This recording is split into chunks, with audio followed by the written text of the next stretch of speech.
Good morning, the students of class 8.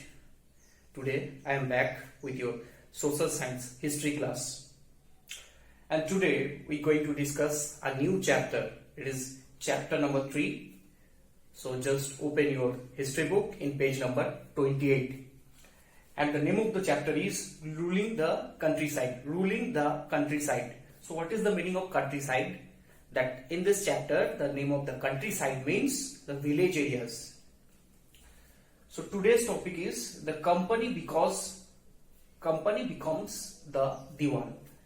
So you have already know that after the Battle of Buxar in 1764, in 1765, 12th August, company got its Diwani. What happened next? How did they rule the countryside and they administer the entire the lands and revenue system of Bengal? All these things we will learn in this chapter. So already you have know that in 12th August 1765 company appointed as a Diwan of Bengal by the Mughal Emperor Shah Alam II, and they have an agreement. They had an agreement that the company will give 3 crore rupees every year, and they can enjoy the rest of the revenue from the Bengal. So now it had to think about the land administration and the collection of revenue. It is a remarkable achievement for the Robert Clive. That's why, because it helps them in various ways in future. We have already seen, but in this chapter we will also learn that how did the Diwani benefited the East India Company.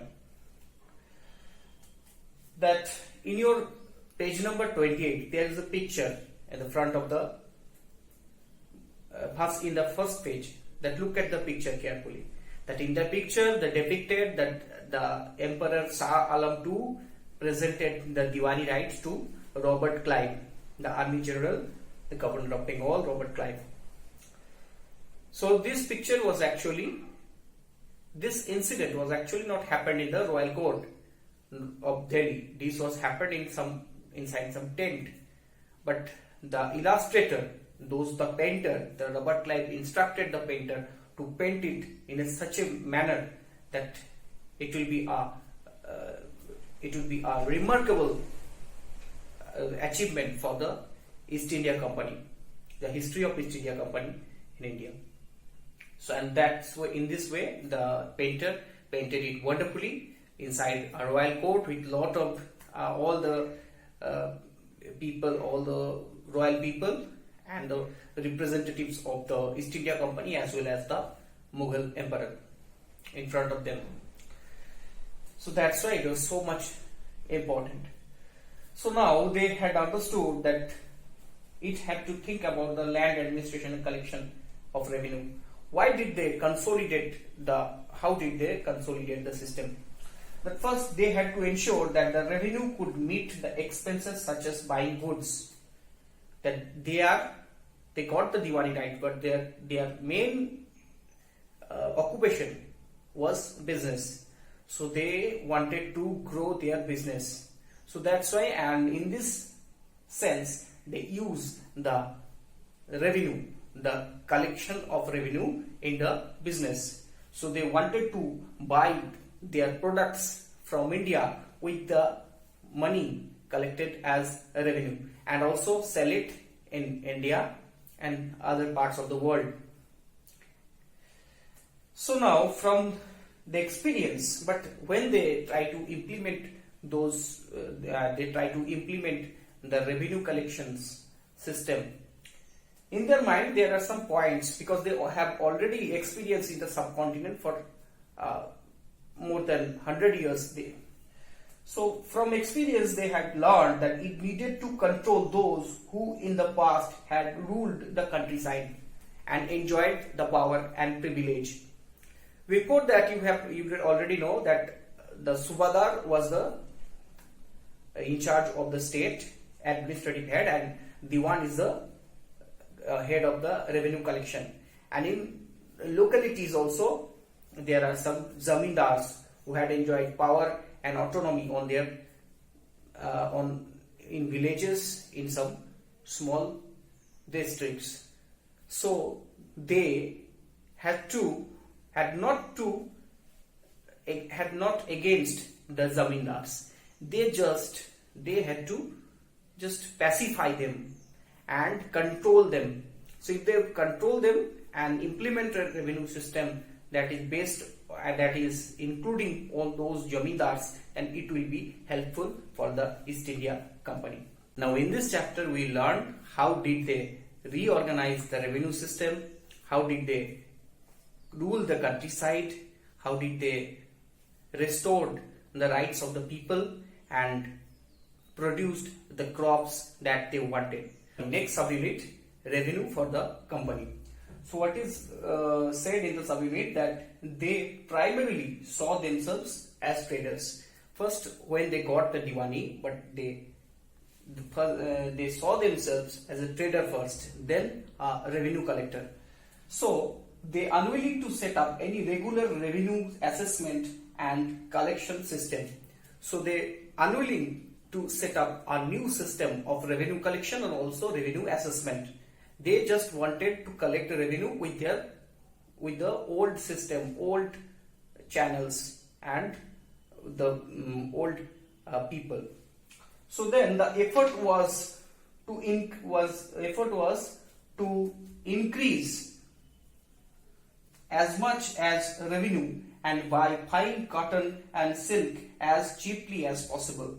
So their main objective was to increase the revenue as much as they can to buy fine cotton and silk from India as cheaply as possible. This is the main objective of the British East India Company.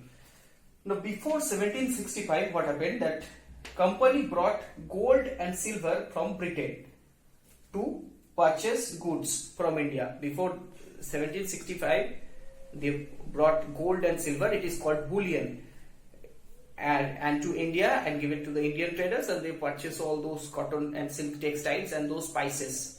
But what happened after they got the Diwani? The revenue could finance the purchase. Now the revenue, they can use the revenue to purchase the goods. But there is a problem, that in this time the Bengal economy was started deteriorating. Why these things happened? Because the East India Company increased the revenue as much as possible, and the peasants and artisans, they could not meet the demands of the British traders, because they give some advance to make those clothes and for the fine cotton and the silk textiles. But it is difficult for them such a small time to made all these things. Sometimes they giving advance money, but the economy was deteriorating, and the cost of the product purchased by the European East India Company was doubled within 5 years. Then what happened? The artisans, they flew away, deserted the villages, because they are afraid. They left their property and the houses, and they flew away to the towns and cities in various places.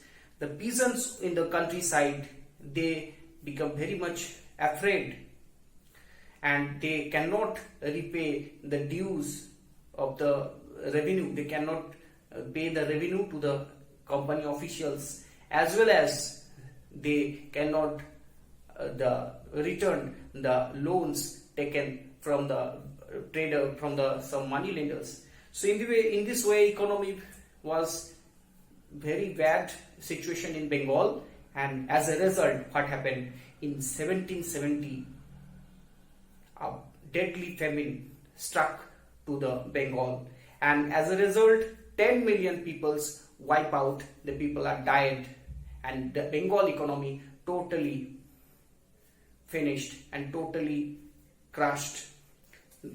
So it is in 1707. So in local folks, there are in many stories they are written about this famine. It is the famine of 1770 AD, Great Famine of Bengal. It is known as Great Famine of Bengal. And in local folks, it has happened in 1776 in Bengali calendar. So that's why they named it Chiattore Monontor. Yes, it is in a Bengali term. So what happened next? So after the declining of Bengal economy, how did the British East India Company revive its economy, and what measures they had taken? What measures taken by the East India Company to revive the economy of Bengal and their revenue collection? We'll see in the next subunit. And so that's all from today's subunit. Next day we'll come with a new subunit. Thank you for watching. Don't forget to like and subscribe our channel. Goodbye.